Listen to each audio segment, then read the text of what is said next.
the best iRacers in the business.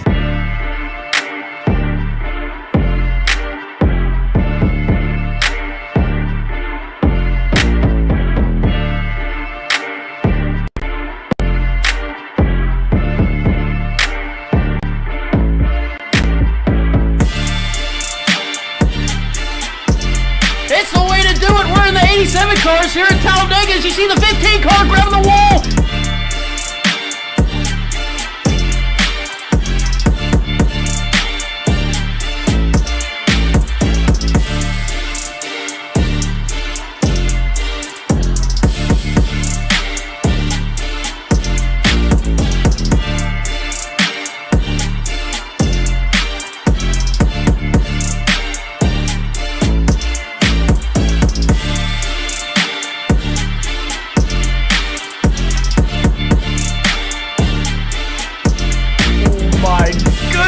Wow. He did it! He made it through that! Wow.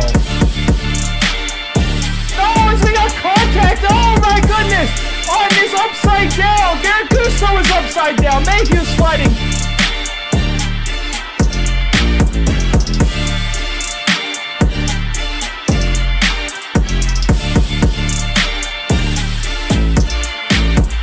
They're not being able to stop the 7 car, losing it! He's into the grass on the tri-oval! He's gonna get a penalty for that!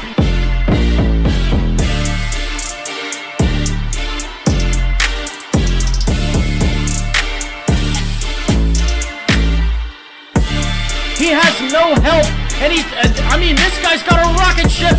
Move aside, Kim Jong-un, the 46 crew can build a better rocket than you!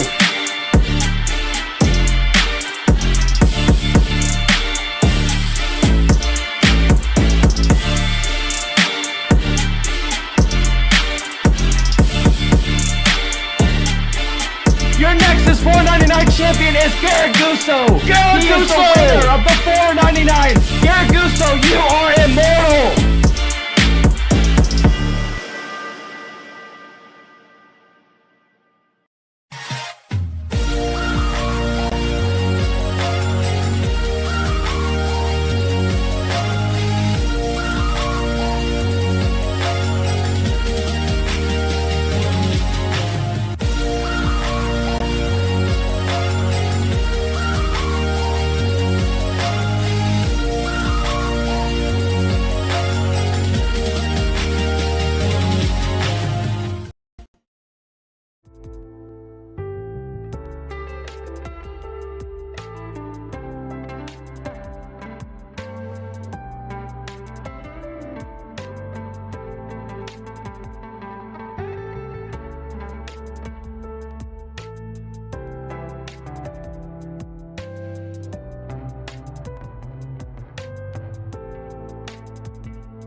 Hello, everybody. Welcome in to another episode of the Full Send Half Mast podcast, episode 75. We're at 3/4 of the way to the 100 mark.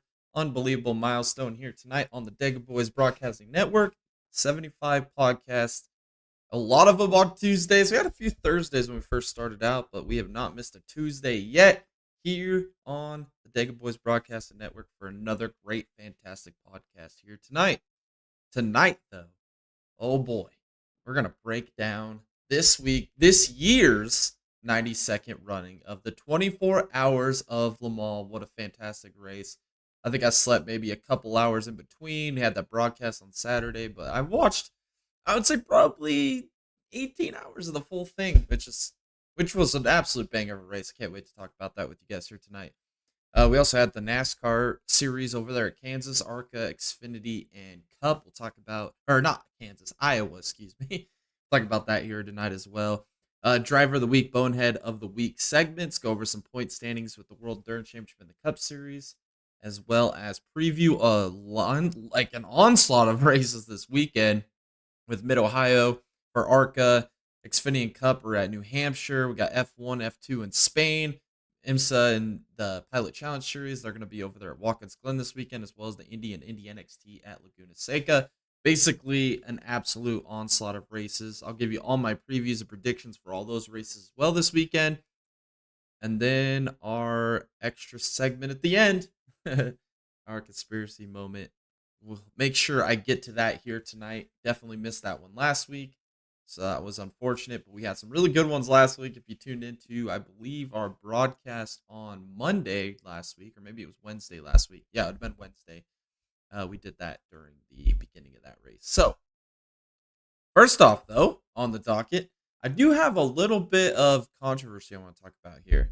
So, that number 6 McLaren team in IndyCar has been an absolute revolving door. I think we started the season off with Malukas. He gets hurt. He's out. Then they bring in Callum Ilott, who is going to potentially be the replacement. Jota wants him in World Endurance Championship because he's doing such a good job. They bring in Théo Pourchaire.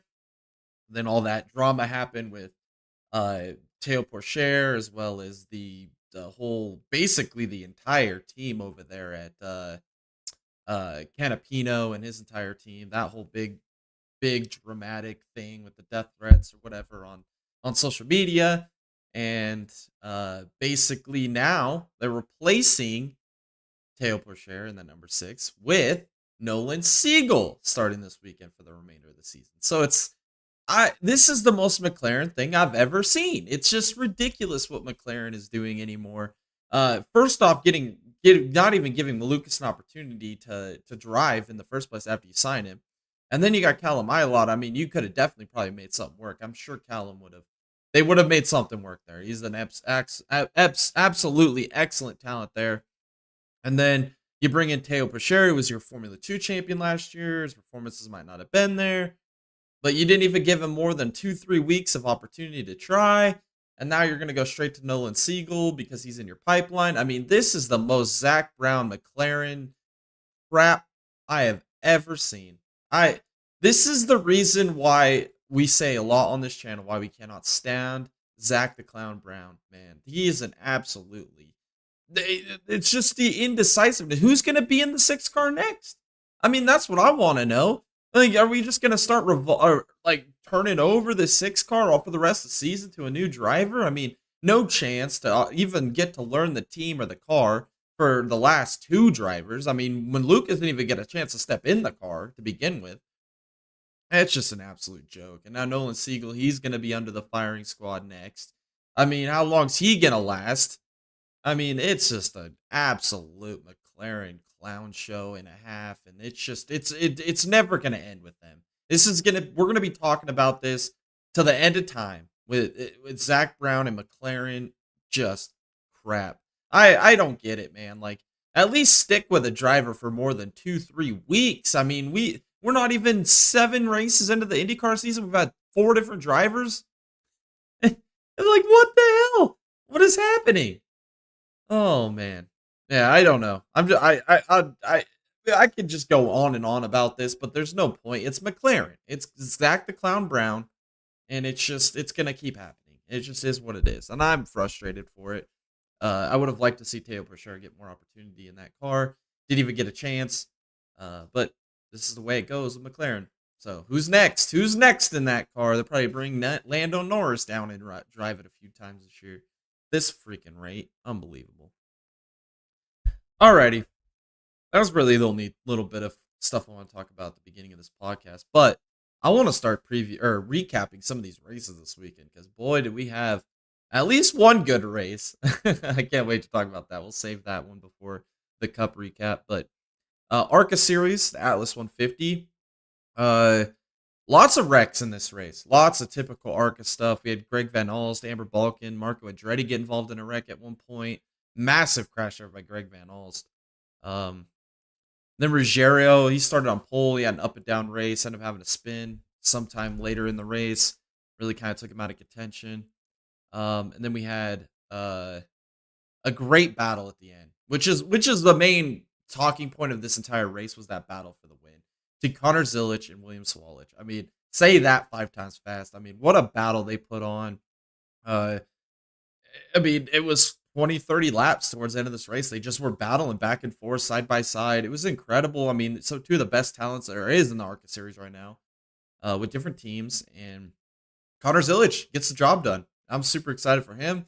It doesn't matter what you put him in. If it's in a LMP2 car, if you throw him in an ARCA car, he's finding results and he's winning races and proving how good he is. He's already got that win at Sebring earlier this year in IMSA. He's won multiple ARCA races already this year. I mean, yeah, I'm not. And I mean, he lights the world on fire whenever he jumps in the MX5 Cup as well. I mean, this man is absolutely amazing. He's like 18 years old. He's the future of whatever motorsport he jumps into. He's going to be the franchise player, the token child there, because he's got the talent. He's got the ability to get it done in any type of track scenario situation. But it was super exciting. William Swatch is great as well. I'm excited to see how these two blossom into wherever they go in future endeavors, because what a great race that was this weekend between those two. That really saved the entire ARCA race. Alrighty. And then Saturday, the Xfinity Series, the High V Perks 250, Austin Hill on pole. AJ Allmendinger, massive crash. Kind of was the theme of the whole weekend, was tires just exploding. Another situation here for Allmendinger in the ARCA or in the Xfinity race. Chandler Smith did win both stages.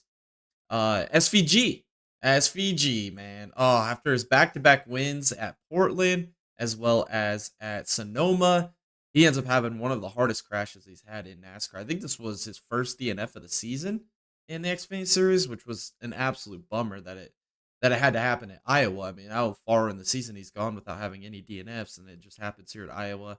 I think it was coming off of turn 2, got sideways and made contact with, I think it was Kyle Sieg in the 29, and he went hard into the outside wall. Significant damage. Super unfortunate there for SVG. I really want to see him continue to get these playoff points, continue to get these stage points. I want to see him make a deep run in the playoffs this year, because I think he can do it, especially with the amount of road course we have in the playoff schedule. We got Watkins Glen, the Roval. I mean, there's opportunities where we could see SVG in the Final Four. It could possibly happen. And I mean, considering this was his first DNF of the year, I mean, it's looking bright for him. The end of stage 2, Jesse Love, another tire situation there with him to bring out the caution at end stage 2, which Chandler Smith ultimately won. Again, another guy having a bad night. Allgaier, again, crashes in stage 3. I mean, this man, stage 3 is his Achilles heel. It's just unbelievable with Allgaier this year, man. How many times has he swept stages and not finished the race off in stage 3? Or if he just wrecks in stage 3, even if he doesn't have a dominant car, he's got to find ways to finish these races if he's ever going to win that Xfinity title. He's like Denny Hamlin at that. You know, it's like, when is he ever going to win it? If he doesn't win it, he's not. If he hasn't won it by now, I don't think he's ever going to win it. So that's that's unfortunate for him.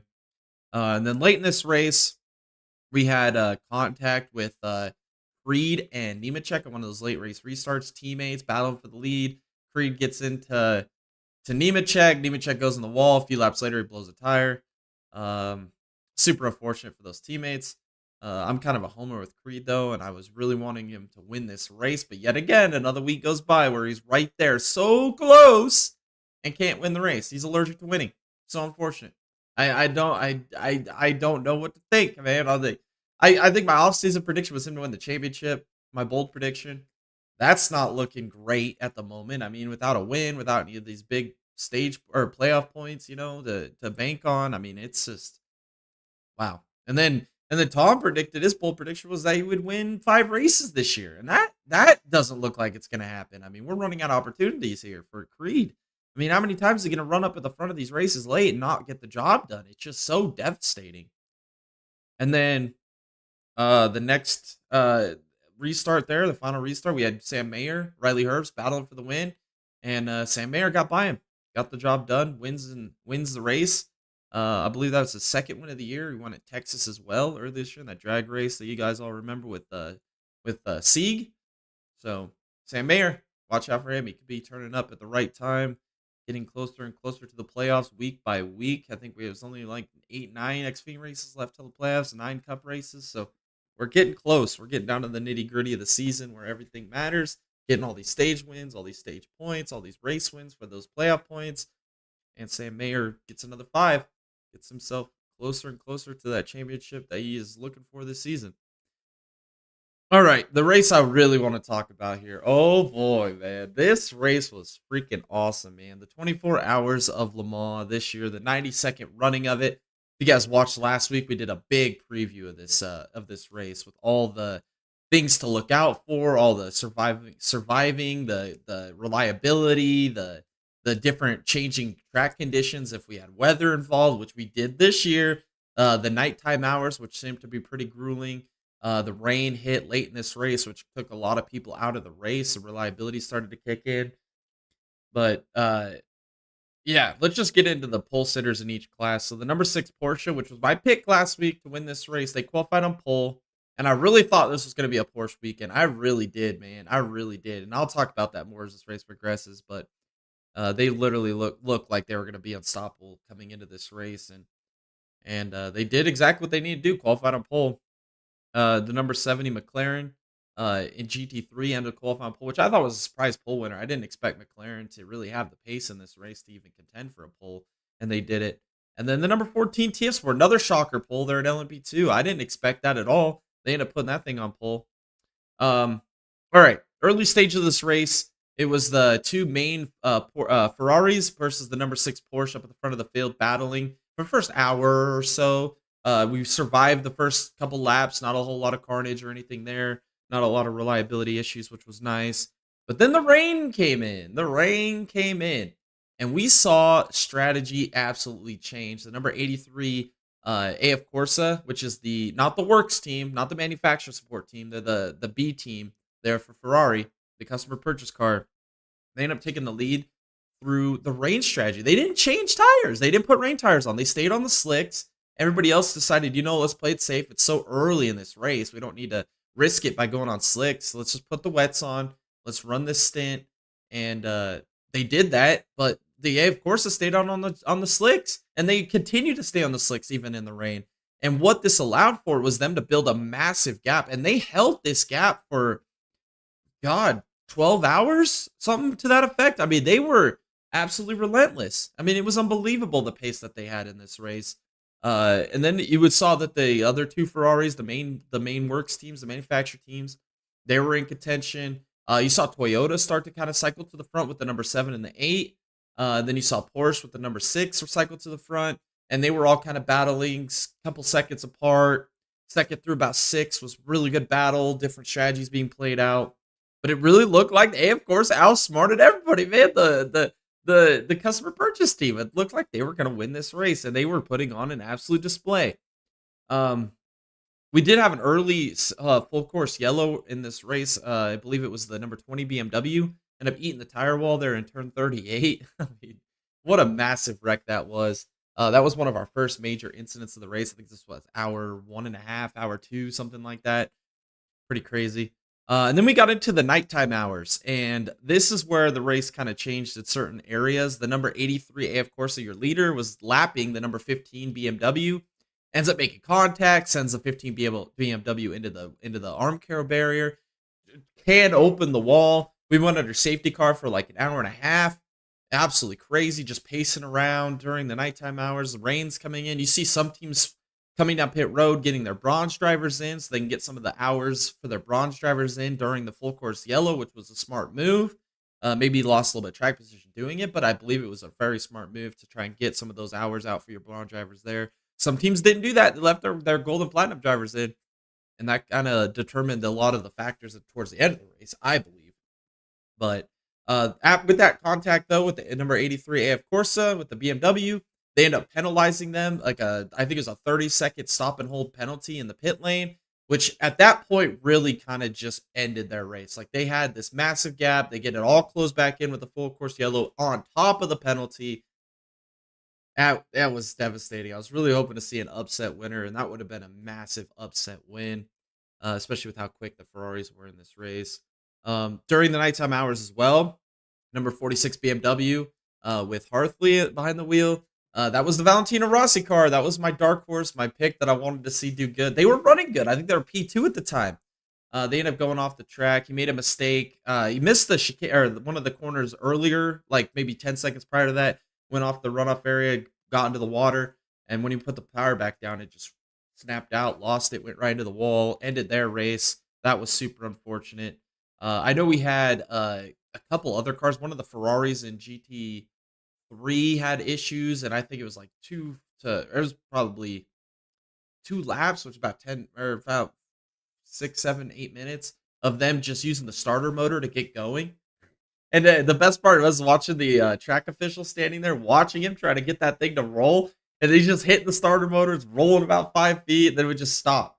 And then it was about another 10, 15 seconds later and hit it again. Boom, and rolled another 10, 15 feet. And he was just trying to get back to pit road. I think he was like 2 kilometers out, maybe a kilometer and a half out for pit lane. That was just comical. The camera just couldn't take their eyes off of that little situation, which was absolutely comical at the moment. The number four Penske Porsche ended up getting into the wall. I believe it was, I want to say it was it Matthew? No, it was Felipe Nasr was behind the wheel at the time. Going into Indianapolis, still a little damp there in the early mornings of the race. I think it was about 5, 6 hours to go, maybe 4 or 5. Yeah, about 4 to 6 hours to go, something in that range. They end up getting into the wet, drove right off the track, right into the wall tire barrier there in Indianapolis. We also saw the same thing with the number 311 Action Express with Pipo Derani behind the wheel, which really devastated me because they were going to probably get a top 10 finish out of this. I mean, with the pace that they had, I was impressed. But of course, had to be Pipo Derani, man. The one hope that I thought they had in this race. I thought it'd be Jack Aiken, but it was Pipo. Dang it. Yeah, they end up doing the same thing as the number 4 Porsche. Same spot, everything. Tire wall.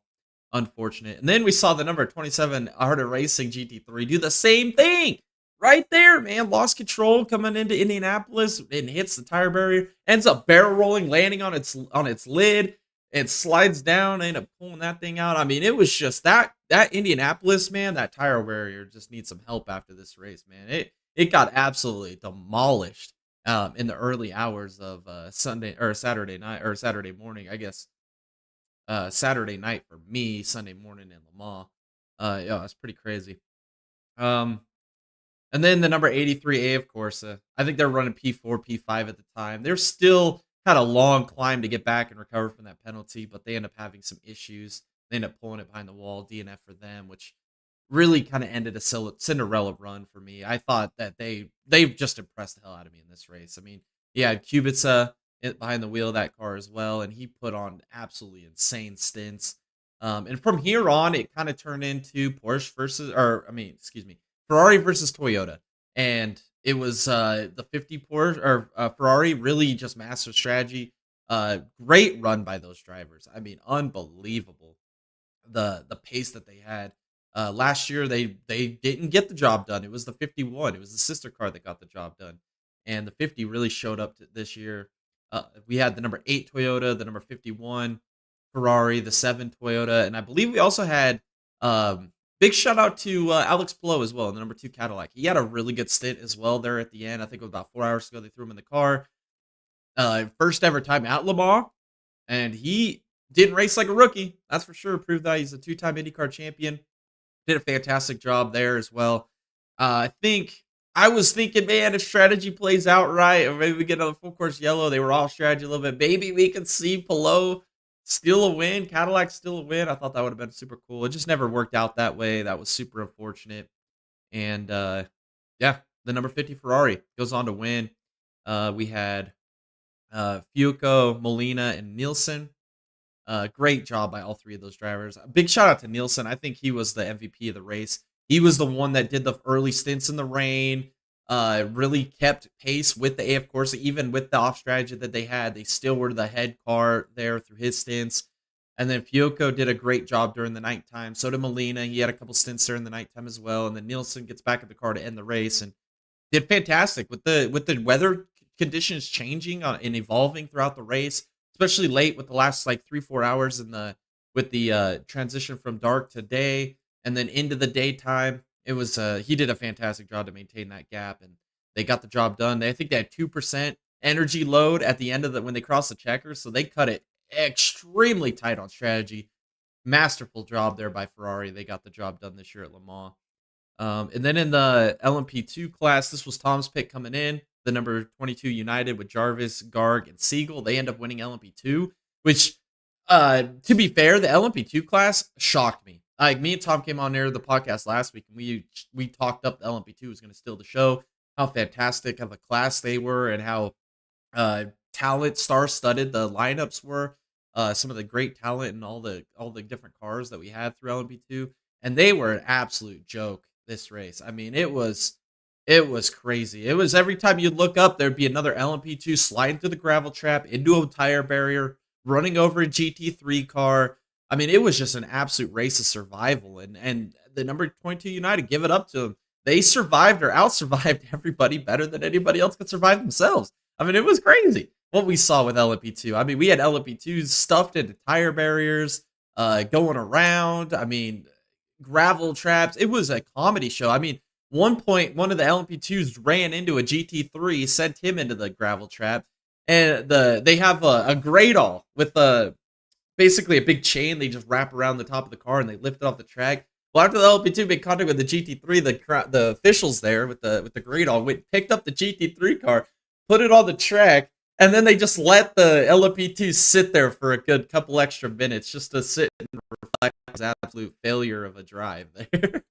Which I thought was hilarious. Like, he's just sitting there. They're just not even gonna. They're just like no hustle at all by the track marshals to get the LP2 out of the gravel. I thought that was one of the funniest moments of the entire race.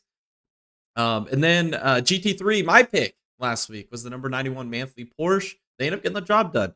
With Shaheen, Schuring, and Lights, they end up getting the win in GT3, which was absolutely freaking crazy racing there as well. Lots of lead changes.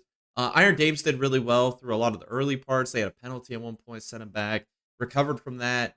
And then again, there was a lot of car failures on a lot of the GT3s as well. I mentioned with the number 46 with Hartley, he's gonna get bonehead move of the week there for me at least.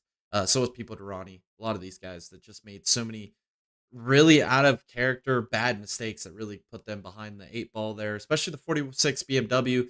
I really thought that they had a chance to win this race. And can you imagine the entire Italian country would have lost their freaking mind. The couple million MotoGP fans that were watching this race as well. I mean, it would have been a cool moment to see Valentino Rossi win. He didn't get a chance. I mean, he did good in his few stints that he ran, but when they put that, in the nighttime hours in the rain, I mean, it fell apart. It was over. The Ferraris, the McLarens had issues. I mean, it was just all over the place. Number 92, Manthey, the team car to the 91, ended up DNFing late in this race as well, and it looked like they were going to be a good contender for it. And it was just a survival race again out of GT3. That's what we said, though. That's what we said last week. If you're going to win 24-hour Le Mans, you got to have the pace, for one. You got to survive, and you got to master strategies. And we saw all of your winners were able to either survive, master strategies, or have the pace. And that's what it took to win Le Mans. That's how your three winners were decided there this week. And what a fantastic race. I mean, it was so much fun to watch. I enjoyed every bit of it, every minute of it. I mean, it was just thrilling. There was not really any dull moments. We had those couple hour safety cars, full course yellows that kind of put a hamper on things. But safety's priority, and when you can't open the wall, you gotta fix it. You gotta fix it, and that's what they did. Devastating week, I think, for McLaren and GT3. They really, with the qualifying on pole, I was surprised. I was like, maybe they're gonna shock the world here and this year and do something good. They just never materialized. Had a lot of issues. BMW. I mean, from the beginning of the race, it just fell apart when they stuffed the 20 in the wall. 15 gets stuffed in the wall. Mechanical issues late on both cars. I mean, it was just BMW in hypercar was just an embarrassment. Azzurra Fraschini. I'm proud that they're in there, but oh man, they were a league out. They were a fish out of water. They were in a different league, man. They were just so far behind. I mean, they were at one point they were 2-3 laps down, and with no mechanical issues. Alpine, they had great pace early in this race. The first 4 hours, I was like, holy cow, Alpine might actually contend for this win. And then it just mechanical issues put them out of the race. It was over for them as well. Porsche ran pretty good, mainly the number 6. The 5 was off strategy there a little bit. They ran pretty well. The 4 was just out of contention the whole day. Ferrari, it was basically Ferrari, Toyota, were the most consistent teams the entire race, which didn't really shock me, but it kind of shocked me because I thought Porsche was going to be the dominant team. It just never really came to fruition there. But big shout out again to the number 83, AF Corsa. The customer purchase team, man. What a drive they had this weekend. And I felt bad when they got that penalty. It was deserved, but I really felt bad. And then to have the mechanical failure in the final 4 hours of the race just really stinks, man. They could have definitely climbed into a top 5 position. And shoot, they could have been in a podium. I mean, who knows what could have happened late in that race? I mean, it was just, they had great pace. I was impressed.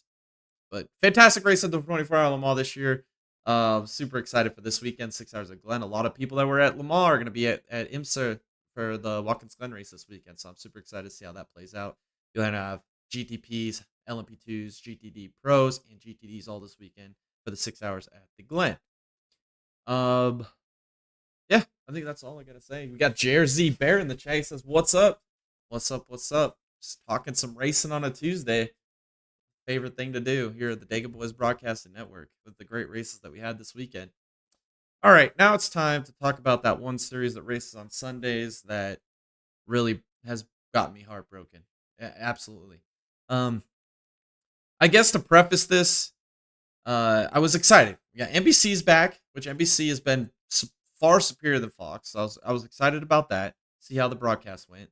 And then with what we were seeing in practice with all the tire wear and tires going down, guys having issues, I was like, man, we might get a Bristol 2.0 here. I mean, this might be freaking amazing. I was super excited for it.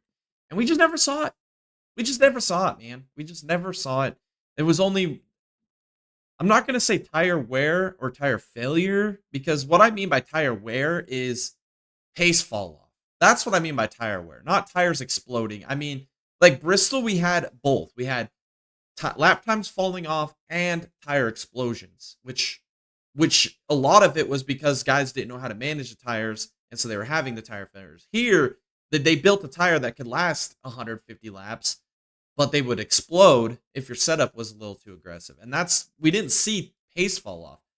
And I guess my biggest thing is they were trying to tell us during the broadcast, there is tire wear. Jeff Burton was harping on it the whole race. There's tire wear. And then they showed lap times from a guy that was in the lead on 90 lap old tires compared to a guy on like 10 lap old tires that just basically came off pit road. And it was like 0.2 of a second to 0.4 of a second difference. That's not tire wear. That's not tire wear at all. That's Jesus Stone tires, if you ask me. And then everybody was looking at it with all the tire explosions and the blowouts, and I'm like, well, that's just because they only know how to make only know one way to make a tire. It's gonna last 100 laps and then explode. That's it. That's the only way they know how to make a tire. That's not tire wear. That's tire. That isn't tire wear. That's just tire explosion. That's just what really disappointed me. And then we have like one of those phantom cautions with Daniel Hemrick in the middle of a pit cycle again, which really angers me because we've seen it all year long. During pit cycles, they don't throw cautions, except to benefit certain drivers. I swear, like when we saw at Richmond with the Kyle Busch kissing the wall, caution was out before he even touched the wall. Right in the middle of a tire or in a pit sequence, it basically allowed 8 drivers to have the advantage. Everybody else had to take the wave around, stuck in the back of the field. With the Jesus Stone tires, no strategy. There's no way to make that up. We got that again this weekend in Iowa. So frustrating. Daniel Hemrick, it took him, 10 minutes to find the replay of him hitting the wall? I mean, he just barely scrapes against the wall, comes down the track, cautions out, right in the middle of his pit sequence. We didn't let everything cycle back around, and it trapped half the field a lap down behind having to take the wave around. And, I mean, granted, that gave Recky Roundhouse Jr. an opportunity at a P5, which, I mean, Mickey Mouse, whatever. It is what it is, SpongeBob pants and all. What are you going to do about it? The best 2 cars, though, Ryan Blaney, Kyle Larson, I think that's without a doubt. Those were the best 2 cars all day long. Blaney wins stage 1, Larson wins stage 2. Restart on lap 219, or somewhere around the 215, 219 range. We saw Suarez get into Larson, turn him up into the outside wall. Denny Hamlin was collected. Ended Larson's day. So basically from that point on, it was, can anybody beat Blaney? Because he had the best car at that point left in the race. We didn't see a whole lot of tire wear. I know Buescher had an issue late in the race. Same thing that we saw all day long. There's probably 10 drivers you could point to that had some type of tire explode. And that's what gets me about that phantom caution. Because we had guys exploding tires in 1 and 2 and basically throwing up debris and tire carcass down the back straightaway trying to get to pit road. No cautions. Like, we let it all cycle through then. But then when Daniel Hemrick barely touches the wall and keeps going full speed, we throw the caution instantly. It's just it manufactured and changed the entire race. We didn't have a legit race at that point because it took all the strategy out. We didn't get to see everything cycle back through to see who was going to be having an advantage or not an advantage through the pit sequences. It got taken away from us. That was my big disappointment in this race right there alone. And then it benefits certain drivers over the others. Like Denny Hamlin was basically 2 laps down.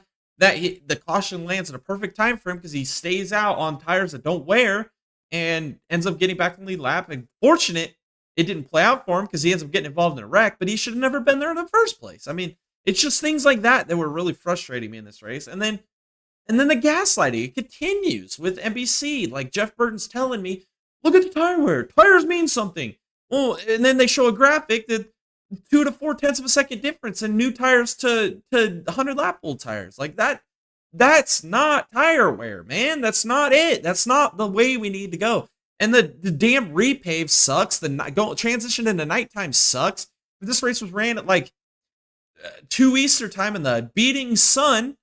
No transition to dark and with no repave. This race would have been freaking probably amazing like Bristol was. And we just never got it. It was just the same crap that we get. It was played out just like Richmond, which was a terrible race as well. I'd give this race a 1 out of 10. I just didn't enjoy it. The only saving grace for me is that Blaney won. And Blaney deserved to win because he had a couple of races this year that got taken away from him. One because George, the traveling gas man, was on the box, and then just other crap that happens, man. It's just, thank God Blaney won, saved the race for me at the end because he's deserving. He was deserving to win the race, and now it locks him into the playoffs. Just changes the playoff picture again, which we won't be doing it here maybe this week. Maybe around the Olympic break, we'll start putting up the playoff bubble. So you guys we'll keep track of that. But right now we're going to continue just with the top 3 in points. Top 3 in points in the World Dirt Championship. I better touch on that real quick. That'd be the number 6 Porsche with Estrie, Latour, and Vanthor. They're still your points leader by 9 points now over the number 50 Ferrari, who won Le Mans this weekend with Fiocco, Molina, and Nielsen. They're only 9 points back. And then in P3, it's a 7 Toyota still at 17 points back with Kobayashi and DeVries. So tight battle. 17 points separate your top 3, and it's really between those 3 right now, unless we see absolute catastrophe down the season with a lot of reliability failures in a lot of these upcoming rounds. But great championship battle. I mean, it's Porsche versus Ferrari versus Toyota. That's what we wanted. That's what we all wanted to see. And it's going to come down to the absolute nitty gritty. And then Cup Series, your new points leader is Chase Elliott, 8 points over Larson, and Hamlin's now 38 points behind Elliott in third after his dismal weekend at Iowa. I hope we go back to Iowa. I just hope that they don't repave it. Like I don't know. They're gonna do what they're gonna do. NASCAR doesn't listen to anybody or anything. They just bring out the same product on a weekly basis and pray that we'll enjoy it, and then gaslight you so that you will enjoy it. And it's just so frustrating. And NASCAR just stinks, man. It just does. That's all I can say. It just isn't good, man. If you watch the 24-hour Le Mans and you saw how great of a race that was, and you tune in Sunday to watch the Cup race, it's like watching motorsports, and then it's like watching WWE. It was just 2 different things. It wasn't the same. Nothing translated. I understand it's sports car racing, multi-class racing, endurance racing versus stock car, oval, short track racing, but it's like racing's racing, man. There's a similarity between all motorsports and to an extent, right? With strategies or different race conditions changing, comers and goers. I mean, but you didn't have nothing translated at all from one race to another, and it just really frustrates me. But what am I gonna do? It is what it is. This is the modern NASCAR we live in, and if I could have it my way, we would no longer go to super speedways. We'd run more road courses. We'd bring back the Gen 5. That's just what I would want to do. And let's get some new tire designers because, it frustrates me. And what gets me is like, oh, we can't bring back the tires that we had at Bristol because we lost it forever.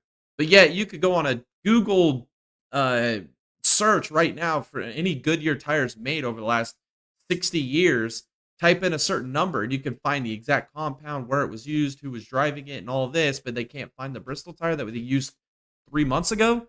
Give me a break on that. Same as these broke team owners. Like, dude, you're full of it, man. Full of it. Alrighty, drivers of the week. Corey Heim, P3 in the Xfinity Series race. I want to give him a shout out. That was my dark horse pick, and he did a fantastic job. Was the highest finishing Toyota there this weekend. And then Alex Palou, P7 in the World Endurance Championship, 24-hour Le Mans. Rookie at Le Mans, really did good in his few stints that he had, especially with the changing track conditions, having to race in the wet in a hypercar at Le Mans for the first time. I mean, that was impressive to bring that home, P7 in the Cadillac team. And then I'm going to give one to Ricky Roundhouse Jr., P5 in the Cup race. Congratulations to him.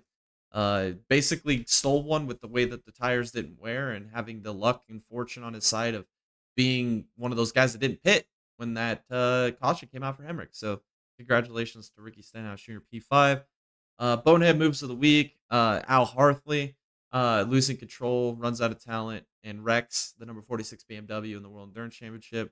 I mean, that was the Valentino Rossi car, man.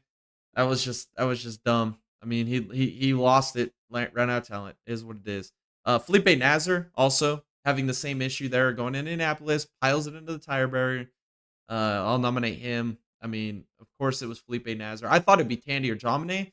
So being Felipe Nasr, I mean, they got the trifecta this year. So we'll nominate him, running out of talent. And then People Durrani. I know I'm a People Durrani fan, but you can't just stuff it in the wall in the tire barrier going into Indianapolis. And so I'll nominate you as well. So 3 nominees for Bonehead Move of the Week, all out of 24-hour Le Mans. Alrighty, let's preview the races this weekend. We got ARCA at Mid-Ohio, Xfinity Cup at New Hampshire, F1, F2 at Spain, the Michelin Pilot Challenge and the IMSA WeatherTech Series at Watkins Glen, Indy NXT, IndyCar at Laguna Seca. Notable entries in the Xfinity Series, we got Alex Bowman in the number 17 Hendrick Motorsports machine. We got Justin Bonsignor, one of those Whelen Modified Tuber guys who've been in the number 19 JGR Toyota. Christopher Bell will be in the number 20 Joe Gibbs Racing Machine this weekend Xfinity Series. Then Corey Heim back behind the wheel, the number 26 Sam Hunt Racing Machine this weekend. Let's see what he could do. In the Cup Series, we got Kaz Gralla in the 15 Rickard Racing, as well as Ty Dillon, number 16 Colleague Machine. And then with IMSA, Tom Blomqvist returning to the number 331 Action Express Cadillac this weekend. If you remember, he had that fantastic run in the same car at Daytona for the Rolex. Let's see what he could do this time with Aiken and Durrani as teammates. What a rough year they've had. Let's see if he could do something this weekend. And then Hunter McElray in the number 11 TDS LMP2. I'm excited for him, especially with the performance that he had at Sebring earlier this year. I want to see what he could do. Maybe get one position better and win this race. We'll see. And then my last notable entry in IMSA is Connor Zilich in the number 18 Era LMP2. He's the winner at Sebring in the LMP2 class. Let's see if they can do it yet again in the number 18 machine this weekend. Alrighty, Friday's the ARCA Series Sinster Smart Coat 150 at Mid-Ohio. My race pick is going to be William Sawalich. He's definitely hands down the best driver this year in ARCA. I think he's going to get the job done on a road course at Mid-Ohio, which is going to be really exciting. And then my dark horse, as always, like clockwork, this man's going to put his foot to the skinny pedal. He's going to hold it there until he sees Jesus with the checker flag. That's Andy Jesus. Andy Jankowiak is my dark horse this weekend. And I'm gonna pick him every week. He is my man in the Xfinity or in the ARCA Series. I want to see him win a race one of these days, man. And how awesome that would be. All right, the Saturday, the Michelin Pilot Challenge Series will be at the S's 120 at Watkins Glen. My pick is going to be the number 96 Turner Motorsports BMW in Grand Sport. We don't have old Robert McGinnis behind the wheel. So I'm feeling confident about it, and I think this is a weekend that they turn it around. They've really had a hit-and-miss year. I mean, I'm surprised they really haven't gotten a bunch of victories this season. I thought they would be their favorite for the championship going into the season. I think we previewed that in the offseason. Let's see if they can get a win this weekend at Watkins Glen. And then my dark horse is the number 13 McAleer Ford Multimatic team. Just because it's Ford. Why you got to be different? I'm going to echo what Tom says. Why you got to be different? Let's see if they can do some good stuff. And I mean, honestly, they ran really good with their teams over there at Le Mans this weekend. I was surprised at how fast the Fords were. They ran in the top 5 for most of the race. So maybe they can translate that to the GT4s over this weekend in the Mission Pilot Challenge Series. And then TCR, my pick is going to be the number 17 JDC Miller. I think they're going to win again. I mean, they're just so good on a weekly basis. They're the favorite everywhere they go. I think they're going to do it again this weekend at Watkins Glen.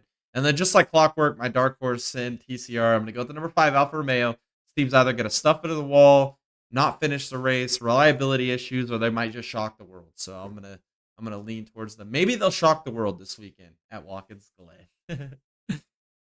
All right, the Saturday, the Xfinity Series, the Ops 200 at New Hampshire. Excuse me, I was blanking there for a second. I'm gonna go with Christopher Bell. I think he's gonna get the job done in his Xfinity start this weekend. He's been absolutely lights out, unstoppable at New Hampshire over the last few years. No matter if it's an Xfinity car, Cup car, Christopher Bell is unstoppable at New Hampshire. This track plays into his driving style, I think, perfectly. I think Christopher Bell is going to win this Xfinity race in convincing fashion, especially being in that Joe Gibbs Racing Toyota. My dark horse. This guy has a lot of experience in New Hampshire, but not in an Xfinity car in the Whelen Modified Tour. This man is a champion in the Whelen Modified Tour. He impressed me with his Daytona run, I think, earlier in this year in the ARCA series. This is gonna be up his wheelhouse. New Hampshire, short track racing. He's got tons of experience there. Justin Bonsignor. Maybe he can do something this weekend. The number 19 JGR Toyota. Maybe he can win this race. We saw, I believe it was Ryan Preece won a race here in the Xfinity Series when he took that loan out and bet on himself to compete in the Xfinity Series for Joe Gibbs Racing and that same number 19. Maybe we could see Bonsignor do the same this weekend at New Hampshire. It'll be my dark horse pick. When it comes to the Indy NXT this weekend, doubleheader at Laguna Seca, the Grand Prix of Monterey, race number 1. I'm going to take Louis Foster and Miles Rowe as my favorites dark horses in both races this weekend.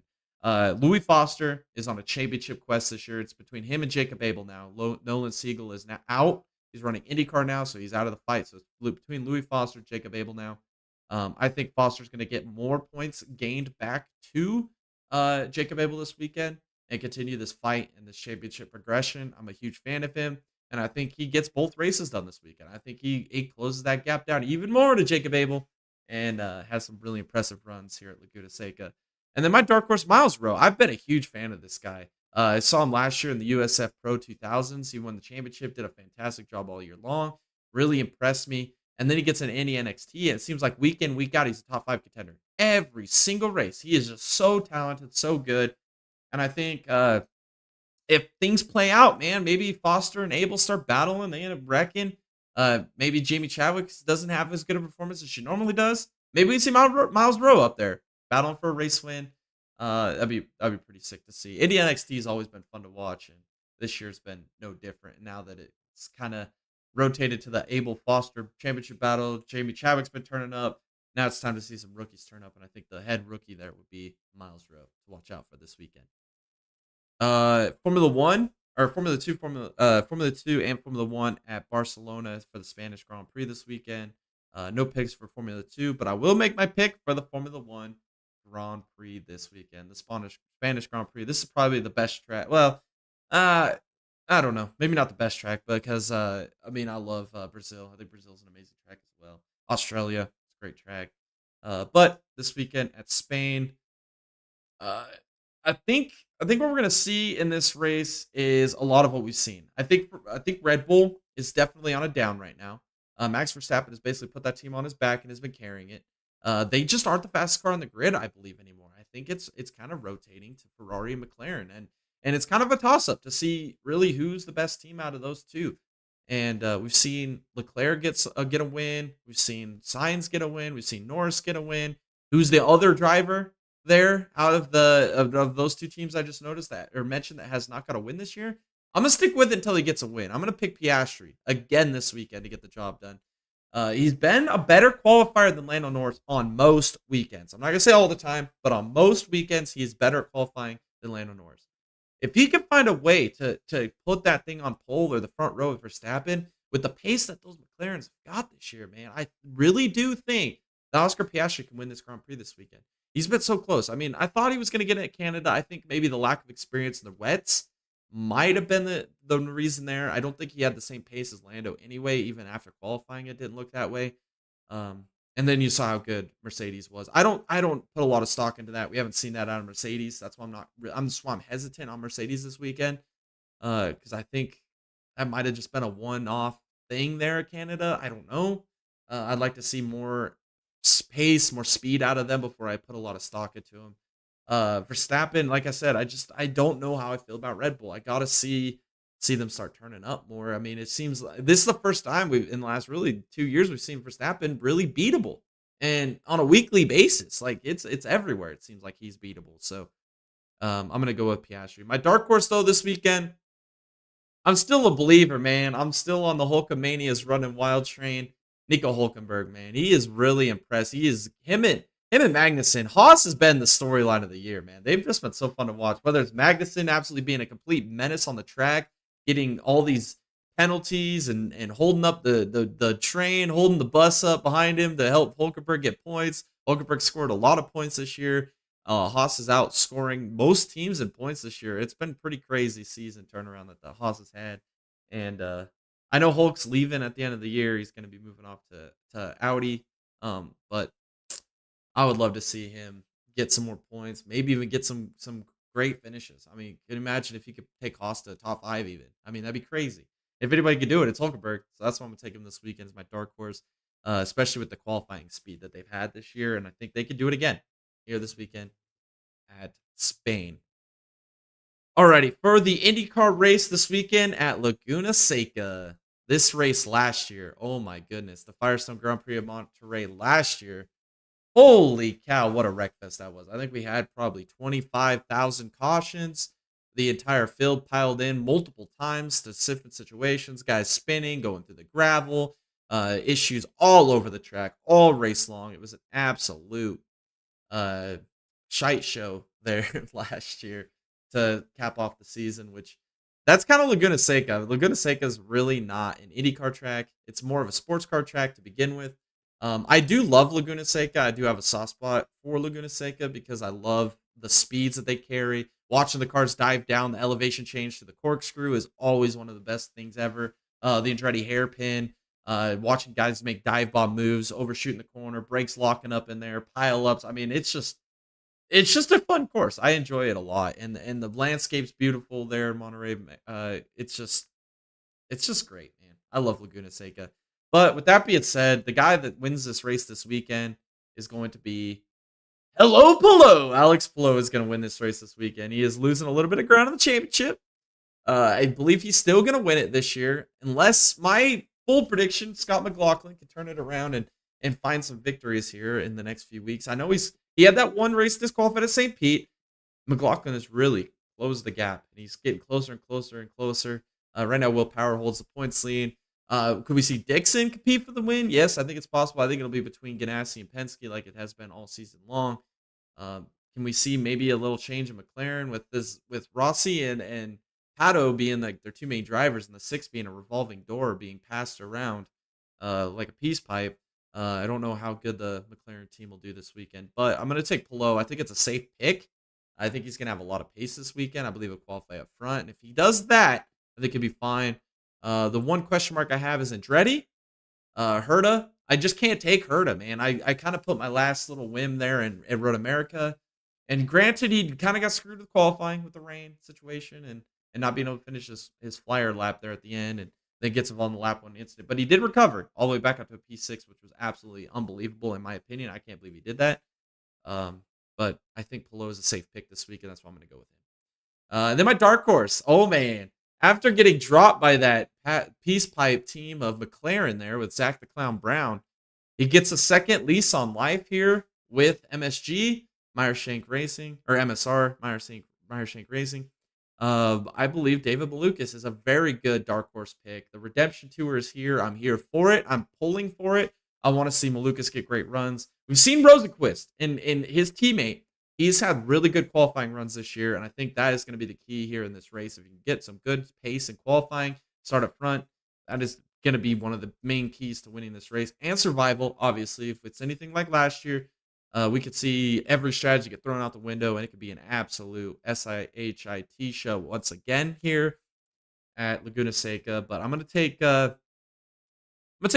I have a good feeling about it. I want the Redemption Tour to happen.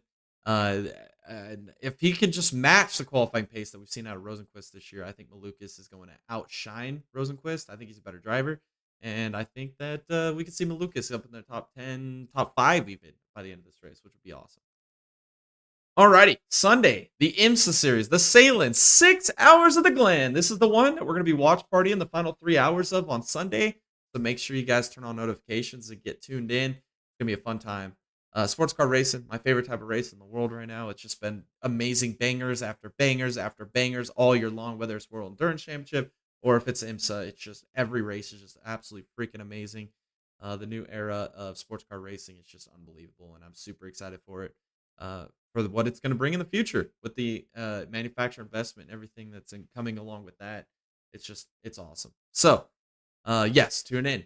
Come watch the race with us. Watch party. It's going to be super fun. We'll have turn the race on one screen, turn the Dega boys on the other. Come interact with us in the chat. We'll be chatting with you guys all race long, giving you our live reactions and everything as if you were beside us on the couch watching it with us. So it'll be a lot of fun. I love doing watch parties. It's the one you guys voted for, and I was super happy when this one won the vote because this is the one I really wanted to do the most. So I'm super excited. We're doing it this weekend, the final 3 hours. So stay tuned for Sunday for that awesome action here on the Dega Boys Network. But when it comes to race picks this weekend, in GTP, oh man, we saw BMW win this race last year. We did see it. It happened. Granted, the number 6 Porsche did pass him at the end of the race. I think it was De Filippi was behind the wheel at the time. And then obviously we saw the number 6 Porsche pass him late in the race, but they had that penalty, disqualified them for having, I think it was the underbody was too close to the ground, or it was modifications to the underbody. I can't 100% remember. I have to go back and look. But it was something to do with the underbody, I'm sure of it. And then the number 5 or the number 6 Porsche Penske ended up taking the lead and winning the race. This weekend though,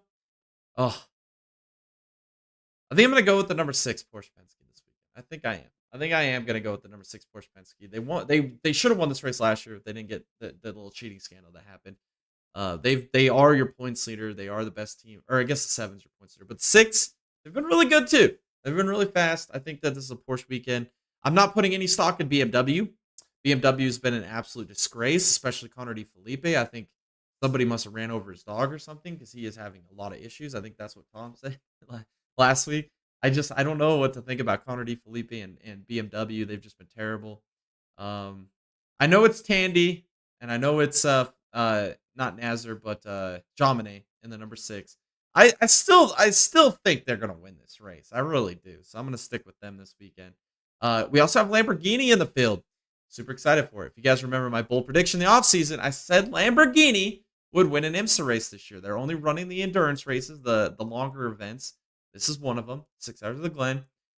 They impressed me at Le Mans. I knew they were going to be outside the top 10 all day long. I knew it was going to happen. There was just no way they were going to be able to compete with the amount of quality cars that were around them.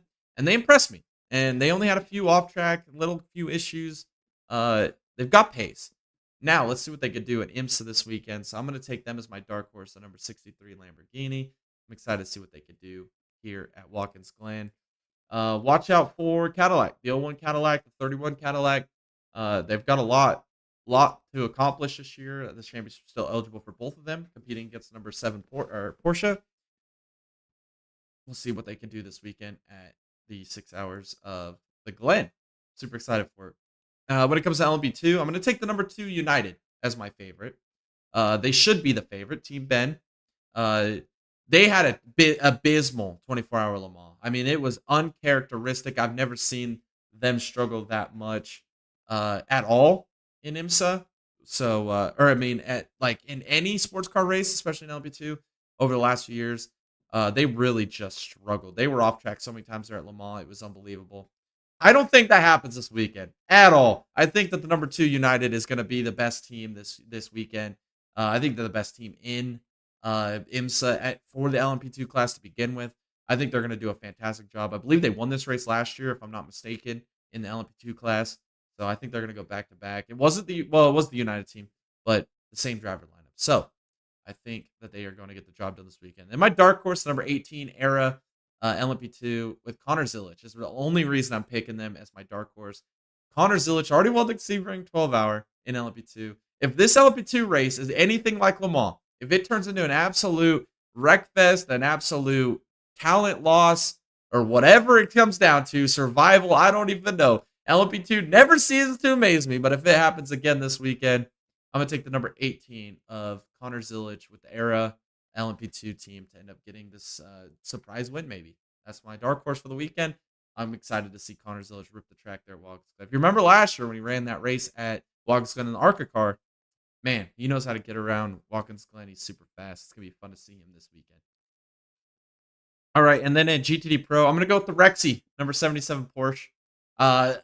After that display they showed at Detroit with the entire front end ripped off that car, and they still found a way to win. I mean, it was unbelievable. With Heinrich and Prelude behind the wheel, this team is unstoppable.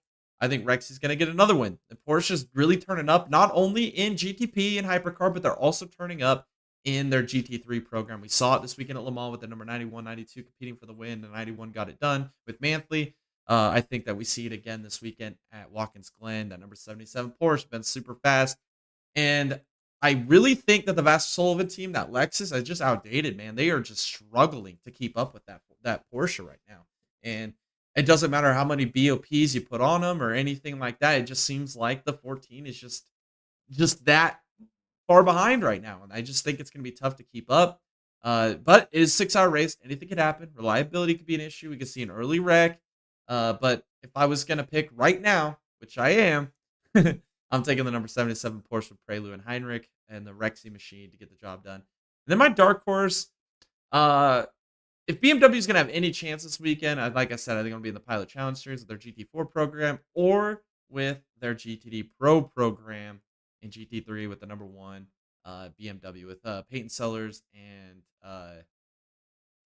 Madison Snow in the number 1. I think that team is really good. They made the jump up this year. Remember, they were GTD last year. They moved up to Pro. They haven't had the results.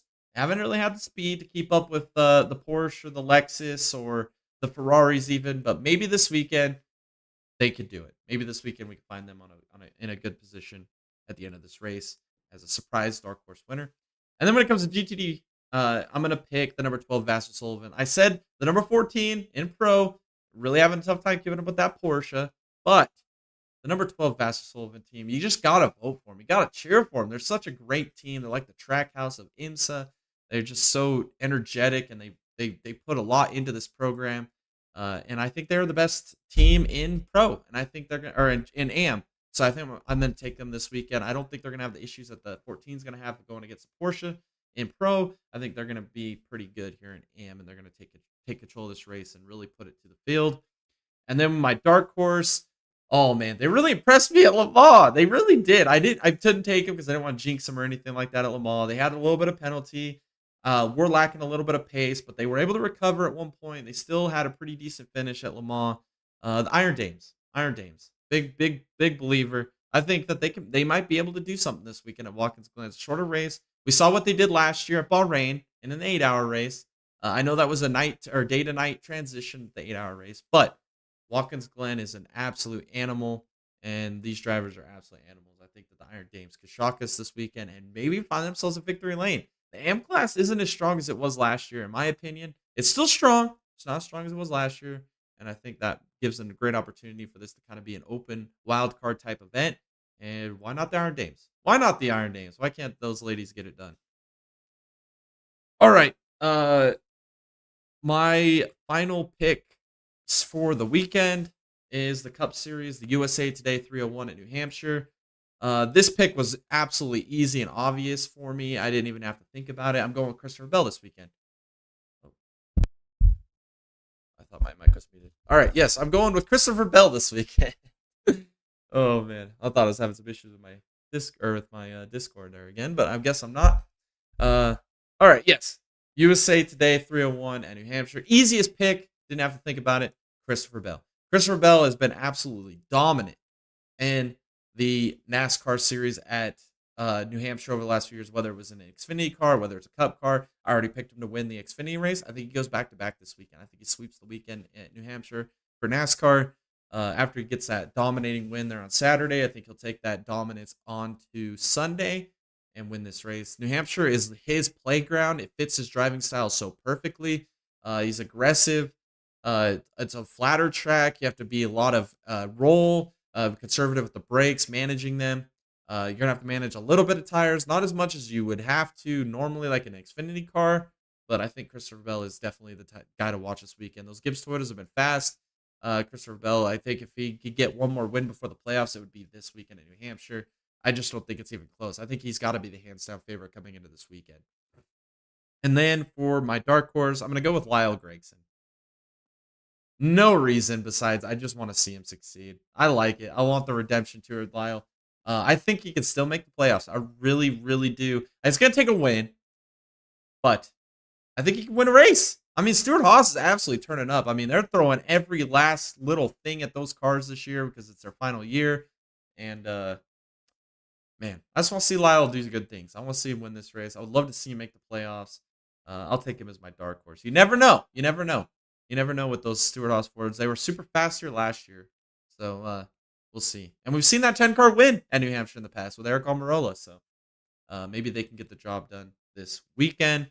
NASCAR Fantasy, though, my 5-driver lineup, I didn't change it much from last week. I think that this race is going to play out a lot like last week, so I'm going to pick the same kind of drivers. I'm going to go Byron, Blaney, Bell, for obvious reasons for Bell. I mean, that's going to be the one that's giving me the most points. And then I'll take Logano because Logano's been turning up recently. See if he could do it again this weekend in New Hampshire. And I'll take Chase Elliott. He's your points leader, and that has to mean something. I mean, with how consistent he's been this year. So I'm going to take Chase Elliott on my 5-driver lineup. We'll go back to the chat real quick for a second. Good podcast. Love your passion. Awesome. Thank you. Old Wood also says, oh, yeah. Oh, I'm guessing for the Christopher Bell. Resident Christopher Bell fan here. I'm saying a Hendrick car win. Don't know why, though. Or I don't know which one, though. Yeah, I don't know. It could be Byron. Could be Elliott. I don't know. Larson. This doesn't seem like a Larson type of track. Bowman's terrible at these type of flat brake tracks. I'd probably put Byron or Elliott on my list for short list for guys that can contend with Bell. I mean, watch out for Hamlin this weekend as well. Hamlin could definitely be a threat. So you never know. You never know. All right, and then when it comes to my driver matchups this week, we got some good ones. We got Ryan Blaney versus Brad Keselowski. I'm going to take Blaney. Blaney is just turning up right now. He's looking like he's back in his championship prime. He's up front every week, and this is going to play out a lot like I think Iowa will. It's going to play out a lot like a Martinsville. It's New Hampshire. This is a track that just screams Blaney, Blaney, Blaney. So I'm going to take him over Keselowski. But it's a good matchup. It could go either way. Roadkill says Bowman is just terrible in general. Yeah, well, we'll see. He's in the Xfinity race this week, and we'll see if he can do something there. I know it's going to be tough to beat Christopher Bell, but get some more experience at a track that he is terrible at. I mean, honestly, though, he's got the most top 10s out of any driver that's not in the playoffs right now. Just going to let you know that. He's got 10 top 10s this year. So we'll see. We'll see. Next matchup, teammate matchup between Christopher Bell and Martin Truex Jr. I think this is easy. This is easy. I'm not even going to waver on this one. I'm going Christopher Bell. I think Christopher Bell wins this race. I really do. I think Christopher Bell is going to dominate this race. If you remember Gateway, it's going to play out a lot like Gateway too, I think. I mean, honestly, Christopher Bell is just so good at these type of tracks. I mean, you've seen it Gateway. I was shocked that we didn't see a whole lot at Iowa this weekend. Granted, he did still finish P4, but it wasn't like he was the dominant car. And Phoenix, you saw how good he was there at Phoenix. I mean, he's just good at the flat tracks, man. He really is. So I'm going to take him this weekend as for that matchup against Truex. And then when it comes to Hamlin and Elliott, I want to take Elliott, but I put him on my 5-driver lineup. So I'm going to take Hamlin over Elliott just because I think at the end of this race, maybe we'll see Hamlin ahead of Elliott. And then even I could still get the good points off of Elliott, but I'll still get the matchup with Hamlin. I think that was my best choice. I'm trying to save Hamlin just a little bit here, getting closer to the playoffs. I think I only have like 3 uses left on him. So it's kind of the reason I didn't put him on there to begin with. And then the final matchup, this is a weird one. I don't understand this one at all. Josh Berry versus Ricky Spenhouse. I think it's because they both had good runs last week at Iowa, or this weekend at Iowa. I'll take Berry over Roundhouse here. I really don't know why. I don't think either of them have any ability to be Cup drivers, but it is what it is. Yeah, I'll take Berry over Racky Roundhouse. I don't know why. I really don't. I'll just stick with it. Back to chat. Roadkill says he's in a Hendrick car, so I would hope he would be in the top 10 a lot. although he should be in the playoffs and he should have at least one win. He's currently in the playoffs, pretty good to the cut line. And I agree. He should have more than one win. He won the Daytona 500. They just didn't give him the trophy. So, yeah. All right. F1 Fantasy, our picks and wants to watch here. I'm gonna stick with the same lineup that I did right there at Imola. We'll go Verstappen, Sainz, Hulkenberg, Ocon, Bottas. I'll stick with that as my 5-driver lineup. I don't want to take the hit on changing. And like I've said, I think those are some of the best. Those are the best drivers on each of those teams out there. And I'll stick with it. And then for manufacturers, I'll go Ferrari and Sauber. Sauber's really impressed me. I'm going to keep them on there. And then Ferrari, like I said, I think it's a toss up between them and McLaren, who's the best team. I think Canada was just a weird scenario there, especially with Mercedes being good, Ferrari not being good. I don't think that happens again at Spain. I'm going to take Ferrari over them for my 2 manufacturers. I think that's it. I don't think there was anything else I really wanted to talk about here tonight. I do, though. I'll go back to chat real quick because we got Caden back in the chat. As a Hendrick driver, he is expected to win. And then he said, I would say Truex has a chance personally. Oh, Truex definitely has a chance. I think it's going to be a JGR Toyota that's going to win this weekend. I wouldn't really put a whole lot of stock into the 2311 guys. Those drivers are just not really that great at the flatter, shorter tracks. So, yeah, Truex, Hamlin, Bell, either one of those guys I could see win. Shoot, I could see Gibbs win this race. I mean, that wouldn't surprise me one bit. I almost took him as my dark horse, but I felt like I'd share some love with old Lyle Gregson over there. So that's why I went that route. I do want to hit one more segment. Yeah, really want to see Trix go out with a win. Yeah, I would like to see that too. Hopefully that happens. You never know. It's still a long season. Still doing pretty good in points. He hasn't had a very good couple string of weeks here recently. I mean, runs out of gas at Sonoma. Had absolutely dog water car and got penalized there at Gateway. This weekend wasn't really a threat at all. Well, neither was Hamlin or really even Bell. Bell, I'm surprised he even got the finish he did. But yeah, I think Truex can certainly win a race here before the end of the year. Also, Verstappen W is incoming. I do not think so. Verstappen's looking beatable right now. I picked up Piastri. I'm gonna stick with it. Like I said, I think Ferrari and I think McLaren are your best 2 teams right now in Formula One. And I think that Verstappen's I think the Red Bull's just struggling. I think everybody else is caught up, and it's really exposing him. Verstappen's putting that team on his back and really carrying him to victories. I don't know what to think about Mercedes. I don't know how to think about that. I think that was a one-off deal there at Canada. But out of the 2 teams I think are the best are Ferrari and McLaren. 3 of the 4 drivers have won. So I picked the one that hasn't won this year, and I think he's going to get a win before the end of this year. So, yes. And I think that was one of Tom's bold predictions in the offseason. Piastri was going to win a Grand Prix. So, for his sake, I'm going to take Piastri. Let's see. Oh, yeah. My favorite segment of the week. We have to do it. I missed it last week, and I just remembered it, so we're not going to miss it this week. So let's get into it. We'll be right back with you in one moment.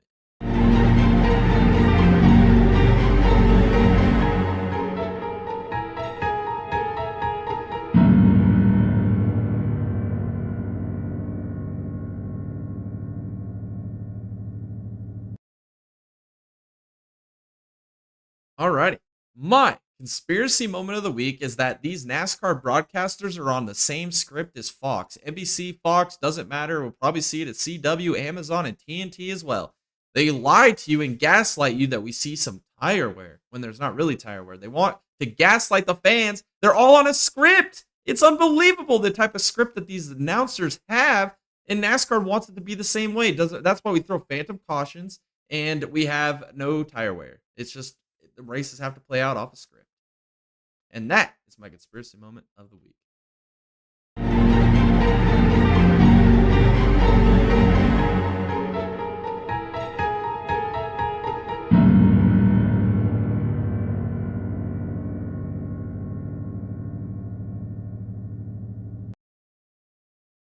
Alrighty, I am back. One thing I do want to do here in the next few weeks, I would like to do a call-in type thing. That's something I would like to do with the podcast. Um, we'll see if we can make that happen. I've been playing around with a few things to see if we can make that happen, where you guys can call into the show and be heard on the podcast. I think that'd be a great segment to do towards the end of the podcast. Have like a kind of like a you could call in, call us, tell us we're idiots or whatever. I don't care. You can ask us questions, whatever. I think that'd be fun. I mean, the chat's a great way as well. I try to interact with the chat as much as possible as well. So yeah, I think it'd be cool if you guys were able to be have your voices heard on the podcast. So I'm gonna try and work something out, see if I can figure something out, because I would like to create a new segment, even if we had a couple callers in every maybe 2-3 a week, So we'll see if we can make something happen, or maybe I could do like this bonus podcast. Now we got some Thursdays freed up. Maybe we can have a different show dedicated to just fan interaction on Thursdays or something. We'll see. We'll see. Lots of things coming to the podcast near you soon. I do want to play our new segment for you, even though we didn't have any sightings this week. I do want to preview our new segment that will be coming out over the next few weeks. Something that me and Tom have talked about, and it's going to be pretty sick. Unfortunately, though, no sightings this week. But here it is.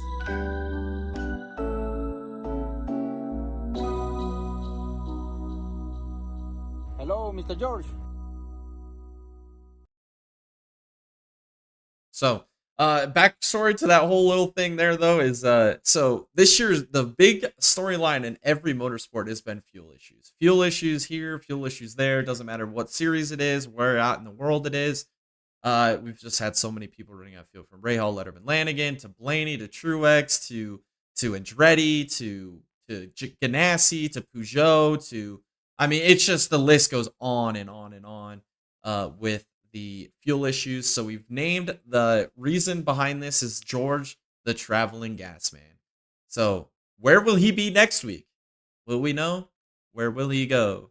That's what we want to know. So every time we have one of these fuel issues pop up and George is on site at the racetrack, we'll be doing that segment.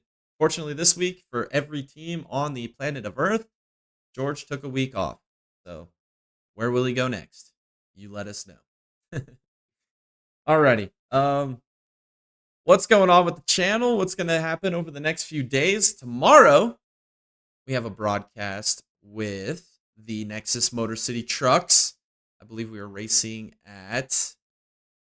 Now I'm blanking. I'm not sure exactly where we're racing at. I'll have to look that up, actually. I forget. I'm blanking, guys. Let's look it up right now. I thought I had it memorized, and then I just blanked out on it when I decided to talk about it. That's how it goes here at the Dega Boys channel. So much stuff going on. Tomorrow, Nashville for the Motor City Trucks. So tune in, 8 p.m. Eastern Time. We'll be starting that stream, and it should be a fun time. Going to be broadcasting another one of those banger races. We've had great turnouts in Motor City Trucks as of late. I think last week we had 32 trucks show up, so let's see how many more we can get to show up on a weekly basis. We might have a full field of trucks around Nashville tomorrow. Should be pretty fun. Then we're off on Thursday and Friday, but Saturday, the marquee event on all of iRacing is back. The Nexus 499 right here on the Dega Boys Broadcasting Network. We'll have a full production show, a pre-race show. We'll do a full race broadcast. We'll have Jared will be in here with us as well. He's already committed to it. He's going to be our pit road reporter like last year to give us all the breaking news for what's happening with all the drivers on pit road strategies, any incidents or troubles they're having. So I'm excited to have Jared do that. He does a fantastic job every time he is a pit road reporter here on the Dega Boys Network. Yes, I'm excited. And then we'll be broadcasting the entire race, the entirety of it. We're going to do a little bit of a paint showcase as well, talk about some of the paint schemes that some of these drivers have designed, talk some of the drivers pre-race as well, and get you warmed up for the big grand finale, the big marquee event on iRacing, 3-wide action, door banging, big massive wrecks, and immortality, trophy, cash on the line. Some of the best iRacers in the business are going to duke it out at Talladega. 188 laps, 499 miles, full production value broadcast. Going to be a 6-hour stream most likely, like it was last year. We had an absolute blast calling this race last year. Some crazy intense moments all race long. And if you guys want to be a part of this event, Whether you want to watch it, turn on your notifications, show up on Sunday or Saturday, this Saturday. We'll be going live at, I believe, 4 p.m. Eastern time. So tune in. If you guys want to be a driver, if you guys are iRacers yourself and you guys want to be a part of this fantastic event, there's still spots available. We can get you the link to the Discord. There's a link to our Discord below. If you join that, we can get you the link to the Nexus Sim Racing Special Events Discord, where you guys can get yourself signed up, registered into the event, and come and compete with some of the best iRacers in the business for cash, monies, rewards, trophies, all kinds of stuff up for grabs. It's going to be an absolute thrilling event, so make sure you guys tune in. It's going to be a good one. Just like Jersey Bear says, that's going to be a good one. I'm super excited. All right, and then on Sunday, we're doing our watch party with the 6 hours of the Watkins Glen race for IMSA. The final 3 hours will be live here. Races early in the morning, so we're going to do the last 3 hours after how busy we're going to be on Saturday with that full day of broadcasting. Need a little bit of a break before we come back for the watch party, but we'll be here. Final 3 hours of that race. It's going to be a fun time. IMSA is always a blast, and it's one of our favorite racing in the entire world. Can't wait for you guys to come and enjoy that with us as well this weekend. Sunday. Stay tuned. Turn on notifications. I got it scheduled on the channel right now, so make sure you guys come tune in. We'll be watching it live with you guys, getting our full reactions, just as if we were on the couch right next to you watching it at home. And then on Monday, Monday, we have a new series. Oh, yeah, this Monday. Yeah, okay. I was making sure I didn't get my weeks mixed up. Yes, this Monday. Holy cow, we've got an absolute awesome thing coming to the Nexus Sim Racing Backmarkers Racing League. They are doing a co-op IndyCar Series League. 18 races are scheduled. It's going to be a revamped Nexus Grand Prix Championships, but now it's going to be called the United Grand Prix Championships. We're starting the season up on Monday at, I believe, Sebring Modified. So the short course at Sebring, it's going to play out a lot like a St. Petersburg street course type race. We've got guys from the Backmarkers. We got guys from Nexus. All of them jumping in to compete in this fantastic new series we have.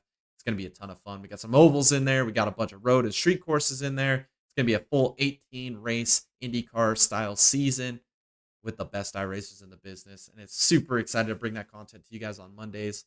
It's going to be absolutely fantastic. It's going to run all the way until November 4th. It's going to be just about a weekly Monday thing. And we're going to have full fields of IndyCars. We've had struggled to get fields of IndyCars with the Nexus team. And I know Backmarkers want to create an IndyCar league. And they got together and they decided to make a United Grand Prix Championship with two leagues combining into one. It's going to be absolutely thrilling. Can't miss action. If you love open wheel IndyCar racing, tune in on Monday for one of those fantastic broadcasts right here on the Dega Boys Broadcasting Network. Also, I want to thank all of our channel members. Thank you so much. It means the absolute world to us. This channel is just been so much fun to run and to make content for and to be able to talk and communicate with you guys on a weekly basis. It's been an absolute thrilling, wild roller coaster of a ride here on YouTube for the Dega Boys. And we really, really appreciate you guys so much for tuning in every week and liking and commenting and subscribing to this channel. Every little bit of content we produce, it means the absolute world to us. I just can't believe how far we've gone. We are on episode 75 of the Full Send Half-Ass Podcast. That's a milestone in itself. I can't believe we made it that far. Unbelievable. And we'll be back again next Tuesday, episode 76. We'll be back to recap the onslaught of races covered here tonight on this podcast.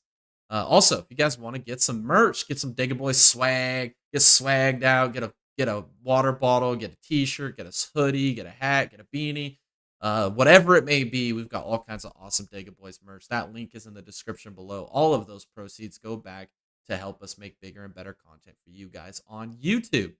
As well as the members, those memberships, those go back to help us make better and bigger and greater content for you guys here on YouTube as well. It all goes back into the channel so we can continue to make content for you guys here on YouTube. Big shout out to our boys members. That would be Dallas Sewart, our man over there, Dallas Sewart. He's always a big supporter of our channel. See him around here a lot. Thanks to all he does. Nexus Sim Racing as well. Stephen Dowden with Nexus Sim Racing. Thank you so much for your support. And then also Telltaps. Thank you so much. We really appreciate it. Hopefully we see you in IndyCar on Monday. If you're around, that'd be awesome. Also, go follow us on all of our socials. We got Facebook, TikTok, Instagram, X. Stay up to date on anything happening with all the happenings around the Dega Boys happenings on this channel. Would like to grow on all those platforms as well and continue to grow this greatest community of motorsports fans on the internet.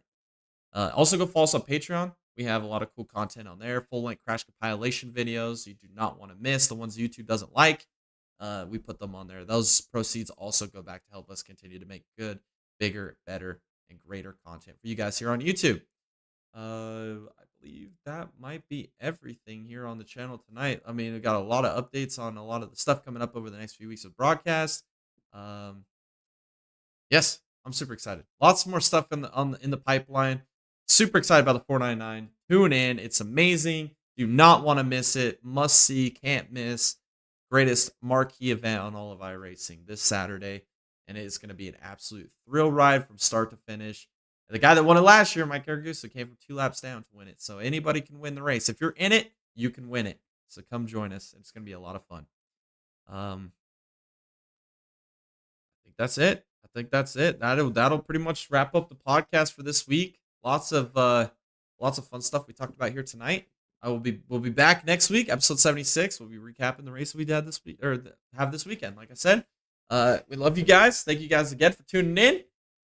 And with that being said, this is Jay from the Dega Boys, and I'll catch y'all in the next one.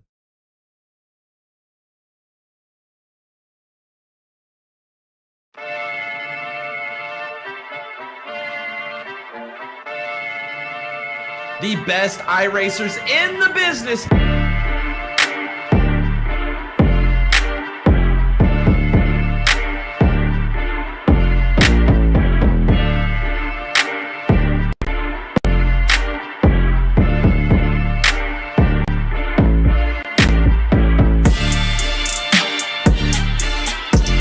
It's the way to do it. We're in the 87 cars here at Talladega. As you see the 15 car grabbing the wall.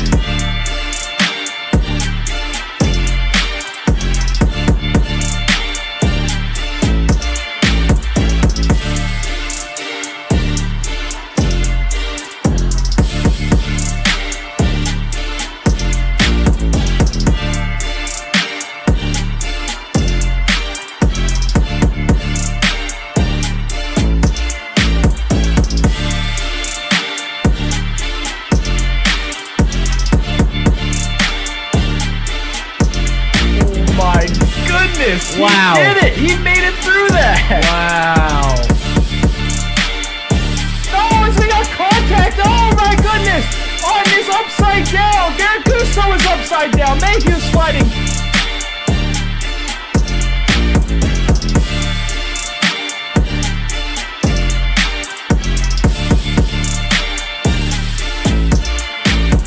They're not being able to stop the 7 car, losing it! He's into the grass on the tri-oval! He's gonna get a penalty for that!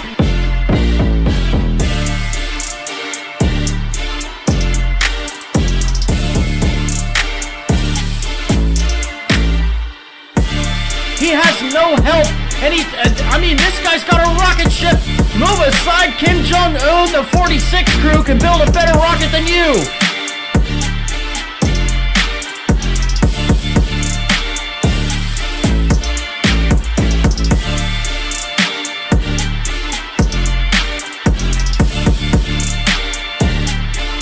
Your Nexus 499 champion is Garrett Gusso. Garrett Gusso, winner of the 499. Garrett Gusso, you are immortal.